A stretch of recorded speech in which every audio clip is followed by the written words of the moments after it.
аймгийн иргэдийн хурлын төлөөлөгчийн ээлжит өдрийг Монгол Улсын их сургуулийн баруун бүсийн сургууль дээр хийж байна. Тэгэхээр баруун бүс нутгийн оюуны ундраа, оюуны томоохон төв болсон ховд өсрөлийн үйл ажиллагаатай манай аймгийн иргэдийн хурлын төлөөлөгч нар танилцаад ингээд ажиллаж байна. Тэгэхээр ховд их сургууль маань баруун бүсийн төв болж байгаа. Баруун бүсийн их сургууль болж статус нь өөрчлөгдсөн байгаа. Тэгээ энэтэй холбоотой энэ сургууль дээр тулгамдж байгаа ямар асуудал байна?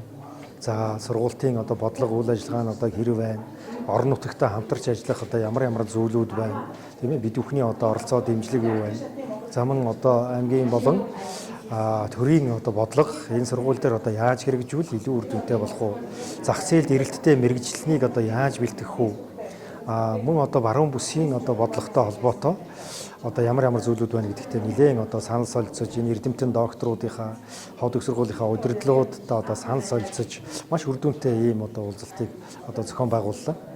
Тэгэхээр Монгол улсад бүсчилсэн хөгжлийн үзэл баримтлал яг хөгжиж яригдж байгаа энэ цаг үед бол манай Монгол Улсын их сургуулийн салбар сургууль маань баруун бүсийн төв сургууль болсон. Тэгээ энэтэй холбоотой манай баруун бүс нутагт хэд хэдэн томоохон бодлого хэрэгжиж байгаа. Нэгдүгээр баруун бүс нутаг маань хөдөө аж ахуй жижиг хөнгөн үйлдвэрийн томоохон бүс болно.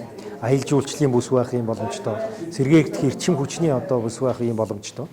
Тэгэхээр энэ бүсийн бодлоготой, орон нутгийн бодлоготой, за төр засгийн бодлоготой энэ хүний нөөцийг бэлтгэх энэ бодлого маань яаж уйлдах вэ? Ямар эрэлттэй мэрэгчлэр оюутан залуучуудыг сургавал үр дүнтэй болох вэ?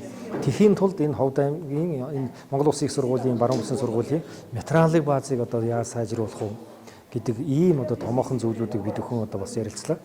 Тэгэхээр энэ том сургуульд бас нэлээд шийдэх асуудлууд байна. Ялангуяа бас үүсэн байгуулагдаад багуу он жилүүдийг үзсэн барилга байгууламжийн хувьд хуучирсан дотуур байр бас шаардлага хангахгүй байгаа ийм төвшөнд хүрч байгаа ийм янз янзын зүйлүүд байна. Энэ дээр улсын болон бусад төсвөр шийдвэрх ямар ажил байна? Орон нутгийн төсвөр шийдэх ямар ажлууд байна гэдгийг бас бид бүхэн гаргалгаагийн гаргаж эренбэлэх энэ асуудал яригдлаа. Тэгээд аймгийн иргэдийн хурлаас орон нутгийн төвшин шийдэх асуудлуудыг бид бүхэн шийдээд ингээд явна. Эхний ээлжинд бол соёлын танхимын засвар байна. За мөн дотуур байрны засвар байна.